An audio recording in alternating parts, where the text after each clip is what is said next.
नमस्कार दोस्तों, मैं हूं doctor Sanjeev, orthopaedic surgeon practising in Delhi.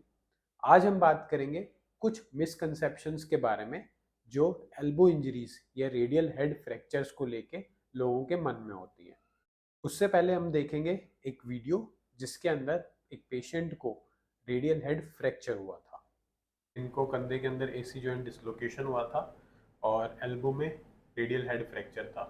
हमने इनकी सर्जरी कंधे के लिए की थी और कोहनी में इनको सर्जरी की ज़रूरत नहीं थी, माइनर सा फ्रैक्चर था। कंधे की सर्जरी में याद रखना है, रेडियल हेड फ्रैक्चर्स जो होते हैं वो जल्दी जुड़ जाते हैं, स्टिकी हो जाते हैं, जुड़ने में थोड़ा समय लगता है, लेकिन उनकी मूवमेंट करनी ज़रूरी है। नहीं तो टर्मिनल मूवमेंट जो है, जैसे लास्ट टर्मिनल मूवमेंट अभी करने में दिक्कत हो रही है विकास जी को, वैसे ही मूवमेंट करने में दिक्कत होती है।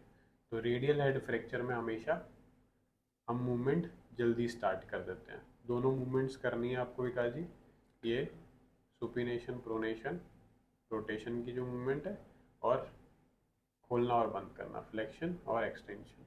ठीक है, जहाँ पे आपको दिक्कत होती है वहाँ पे थोड़ी सी देर रोक के रखना है, वो महसूस करना है स्ट्रेच हो रहा है थोड़ा सा पे। ठीक है, बहुत अचानक से झटके से कुछ नहीं करना। जब भी आप करोगे तो पूरा सीधा करोगे, जैसे हाथ को नीचे लटका के छोड़ देते हैं वैसे भी करोगे, ग्रेविटी असिस्टेड, वो भी सफिशिएंट है कि आपने छोड़ दिया। धीरे धीरे करके रियलाइज़ करोगे कि ये जो बच गया है ये सही आ जाएगा। ठीक है, अगर यहाँ इसको हम अभी नहीं करेंगे तो देखा जाता है कि लोगों में अगर प्लास्टर लगा दिया जाता है तो उनकी मूवमेंट रेस्ट्रिक्ट हो जाती है, कम हो जाती है। तो इसलिए आपको हमने प्लास्टर नहीं लगाया, जल्दी मूवमेंट स्टार्ट कर दी। ठीक है जी सर। कंधे की भी आपको मूवमेंट एक्टिव रखनी है। ठीक है, स्टिफ नहीं रहना चाहिए शरीर। ठीक तो है सर। दोनों हाथ ऐसे पकड़ के ऊपर की तरफ उठा सकते हो। हाँ, ठीक है उठाइए, सर। कोशिश कीजिए। शाबाश शाबाश शाबाश शाबाश। कंधे पे हल्की मूवमेंट होनी ज़रूरी है।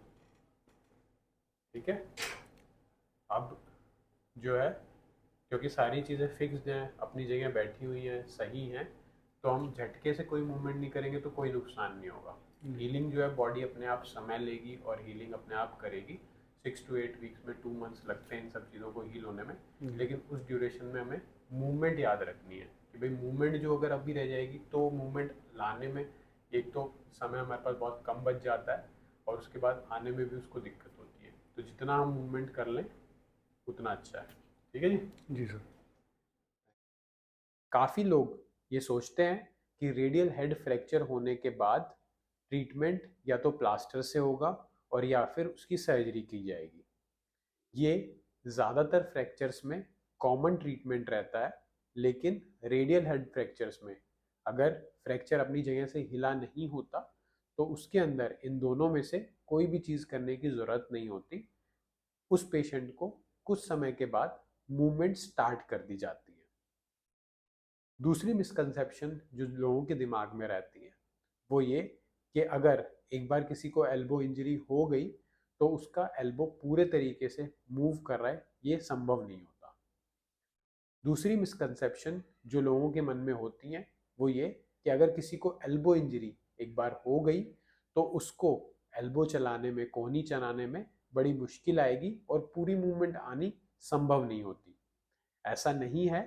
अगर किसी को अनडिस्प्लेस्ड फ्रैक्चर है, फ्रैक्चर अपनी जगह से बहुत ज़्यादा हिला नहीं है, तो ऐसी इंजरीज के अंदर मूवमेंट्स काफ़ी हद तक नॉर्मल आ जाती है अगर हम उस फ्रैक्चर को जल्दी से जल्दी चला दें। दूसरी मिसकंसेप्शन जो लोगों के दिमाग में रहती है वो ये कि एल्बो इंजरीज में मूवमेंट नॉर्मल आना बड़ा मुश्किल होता है और असंभव होता है। ऐसा नहीं है। अगर एल्बो इंजरीज के अंदर फ्रैक्चर अनडिस्प्लेस्ड है, यानी कि फ्रैक्चर बहुत ज़्यादा हिला नहीं है जिसके लिए हमें कुछ प्लास्टर करना पड़े या फिर उसकी सर्जरी करनी पड़े, तो ऐसे केसेस के अंदर हम फ्रैक्चर को जल्द से जल्द मोबिलाइज करते हैं, जल्द से जल्द चलाते हैं, ताकि कोहनी की पूरी मूवमेंट वापस आ सके। तीसरी चीज़ जो लोगों के दिमाग में रहती है वो ये कि एल्बो इंजरीज के अंदर आर्थराइटिस होना या कोहनी खराब होना बड़ा ही कॉमन है। ऐसा नहीं है। अगर फ्रैक्चर बहुत ज़्यादा अपनी जगह से हिला नहीं हुआ तो ऐसा नहीं होता।